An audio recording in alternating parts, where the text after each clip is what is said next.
Hi friends, welcome to my channel. ഇന്ന് നമ്മൾ ഉണ്ടാക്കുന്നത് ലെമൺ റൈസ് ആണ്. അപ്പോൾ അതിനായിട്ട് ഞാൻ ഇവിടെ പച്ചരിയാണ് വേവിച്ചെടുത്തേക്കുന്നത്. നിങ്ങൾക്ക് സാധാരണ നിങ്ങൾ വീട്ടിലുണ്ടാക്കുന്ന ചോറെടുത്താലും കുഴപ്പമൊന്നുമില്ല. ഞാൻ ഇവിടെ പച്ചരി ഉപയോഗിച്ചു, അതായിരിക്കും കുറച്ചുകൂടി ടേസ്റ്റ്. അപ്പോൾ അതിനായിട്ട് ആവശ്യമുള്ളത് ഇവിടെ ഹാഫ് ലെമൺ എടുത്തിട്ടുണ്ട്. ഞാൻ ഇത്രയും ചോറിന് വേണ്ടിയിട്ടുള്ള എടുത്തേക്കുന്നത്. നിങ്ങൾക്ക് ഇനി ലെമൺ വേണം, അധികം വേണമെന്നുണ്ടെങ്കിൽ അത് കൂട്ടിച്ചേർക്കാം. ഹാഫ് ലെമൺ, പിന്നെ കറിവേപ്പില, പിന്നെ 2-3 അല്ലി വെളുത്തുള്ളി, ഒരു പച്ചമുളക്, ഒരു 2-3 ഡ്രൈ ചില്ലി, പിന്നെ ഒരു സവാള. ഇത്രയാണ് നമുക്ക് വേണ്ടത്. ഇനി ഇതെങ്ങനെയാണ് ഉണ്ടാക്കുന്നതെന്ന് നോക്കാം. ഈസി ആയിട്ട് ഉണ്ടാക്കാം. അപ്പോൾ നമുക്ക് എങ്ങനെയാണ് ഉണ്ടാക്കുന്നതെന്ന് നോക്കാം. നമുക്ക് പാൻ വെച്ചിട്ട് ചൂടായി കഴിയുമ്പോൾ അതിലേക്ക് 2 ടീസ്പൂൺ ഓയിൽ ഒഴിച്ചു കൊടുക്കാം. ഏത് ഓയിൽ വേണമെങ്കിൽ നമുക്ക് ഉപയോഗിക്കാവുന്നതാണ്.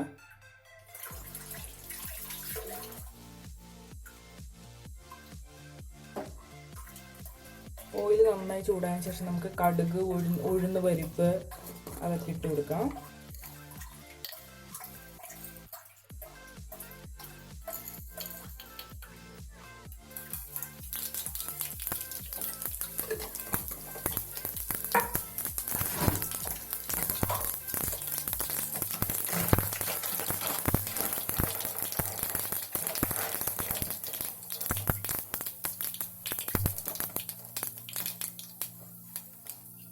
കടുക് പൊട്ടിയതിനു ശേഷം നമുക്ക് അതിലേക്ക് കുറച്ച് കടല ഇട്ട് കൊടുക്കാം.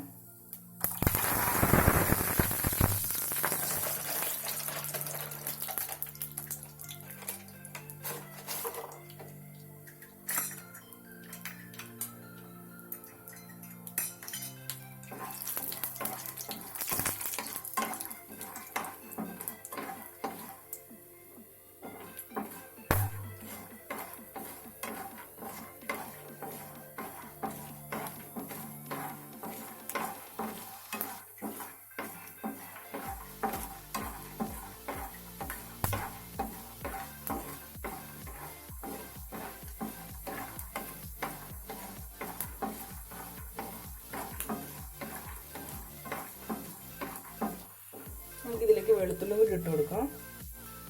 ചെറിയ പീസാക്കാം ഇതിന്, അല്ലെങ്കിൽ നിങ്ങൾക്ക് അങ്ങനെ ഇടാവുന്നതാണ്. ഒരുപാട് വലുതുണ്ടെങ്കിൽ ചെറുതാക്കി ഇടാം, അതായിരിക്കും നമുക്ക് കഴിക്കുമ്പോൾ നല്ലത്.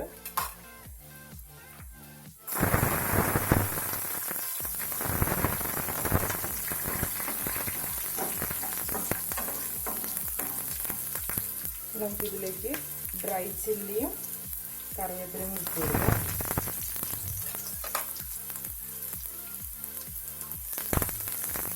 പിന്നെ അരിഞ്ഞിട്ടിട്ട് പച്ചമുളകും കൂടി ഇടാം.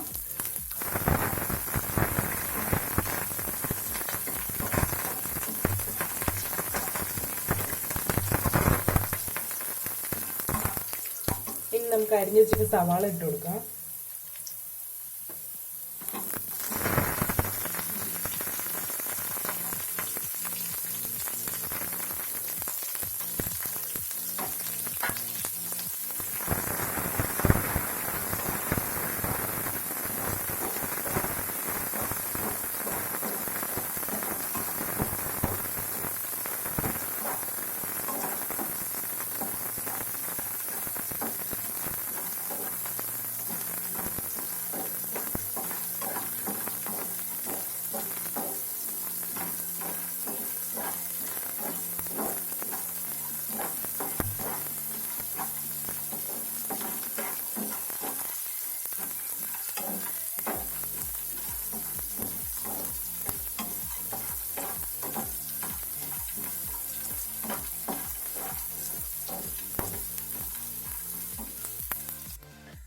ഇപ്പോൾ ഏകദേശം ചെറുതായിട്ടൊന്ന് വഴണ്ട് വന്നിട്ട്, ഒരുപാടൊന്നും വഴട്ടുണ്ടായത്.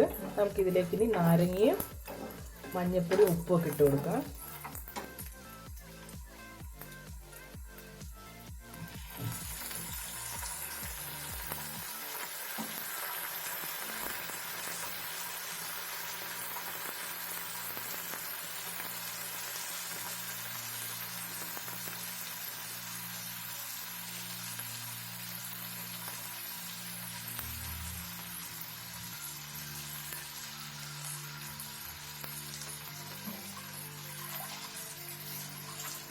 ഒരല്പം ഉപ്പിടാം നമുക്ക്.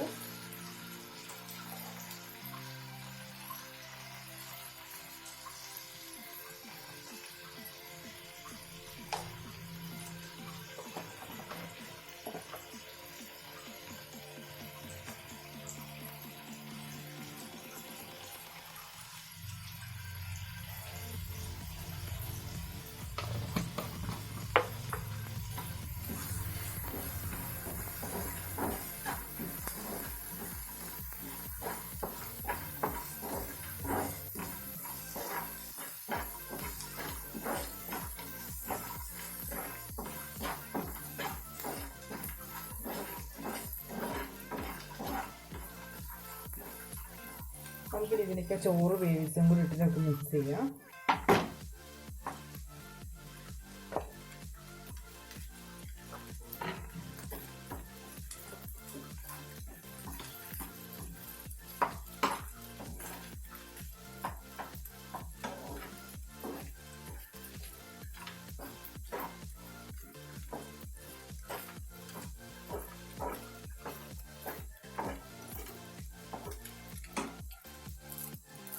അപ്പോൾ നമ്മുടെ ലെമൺ റൈസ് നന്നായി റെഡി ആയിട്ടുണ്ട്. ഈ സമയത്ത് നിങ്ങൾക്ക് ഉപ്പോ പുളി എന്തെങ്കിലും കുറവുണ്ടെങ്കിൽ നിങ്ങൾക്ക് ചേർത്ത് കൊടുക്കാവുന്നതാണ്. നമുക്കിനി ഗ്യാസ് ഓഫ് ചെയ്യാം. അപ്പോൾ നമ്മുടെ ടേസ്റ്റി ആയിട്ടുള്ള ലെമൺ റൈസ് റെഡി ആയിട്ടുണ്ട്. എല്ലാവരും വീട്ടിൽ ട്രൈ ചെയ്ത് നോക്കണം. നിങ്ങളിത് ആദ്യമായിട്ടാണ് എൻ്റെ വീഡിയോ കാണുന്നതെങ്കിൽ സബ്സ്ക്രൈബ് ചെയ്യാൻ മറക്കാതിരിക്കുക. Thanks for watching.